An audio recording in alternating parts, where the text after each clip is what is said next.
ఆంధ్రప్రదేశ్లో ఉన్న చాలామంది నిరుద్యోగుల్లో నేను ఒక్కడిని. ఉద్యోగ ఉపాధి లేక ఇబ్బంది పడుతున్న చాలామంది యువతకి జనసేన, టీడీపీ, బీజేపీ ప్రభుత్వం రాగానే 20 లక్షల ఉపాధి అవకాశాలు కల్పిస్తున్నారు. అది వచ్చేలోపు నెలకి 3,000 రూపాయల స్టైఫండ్ కూడా ఇస్తున్నారు. చూస్తుండగానే పెరుగుతున్న గ్యాస్ సిలిండర్ రేట్లు ఒక మధ్యతరగతి కుటుంబం మీద ఎంత భారం పడుతుంది చెప్పండి. అది తగ్గించడానికే ఏటా 3 సిలిండర్లు ఉచితంగా ఇస్తున్నారు. దాంతోపాటు ప్రతి మహిళకు నెలకు 1,500 రూపాయలు ఇస్తున్నారు. అంతేకాదు, నేను కాలేజ్కి వెళ్ళాలన్నా, అప్పుడప్పుడు అమ్మమ్మని కలవడానికి వెళ్ళాలన్నా, అసలు రాష్ట్రంలో ఎక్కడికి వెళ్ళాలన్నా మహిళలకు బస్ ప్రయాణం ఉచితంగా ఇస్తున్నారు. స్కూల్కి వెళ్లే విద్యార్థులకి సంవత్సరానికి 15,000 ఇస్తున్నారు. ఇకపై నా స్కూల్ ఫీజు మా నాన్నకి భారం కాదు.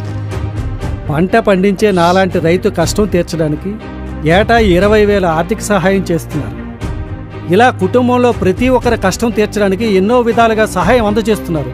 అందుకే మన ఓటు గాజు గ్లాస్ గుర్తుకే, జనసేన, టీడీపీ, బీజేపీ కూటమికే. 25 ఏళ్ల భవిష్యత్తుకు భరోసా మన నాయకుడు శ్రీ పవన్ కళ్యాణ్.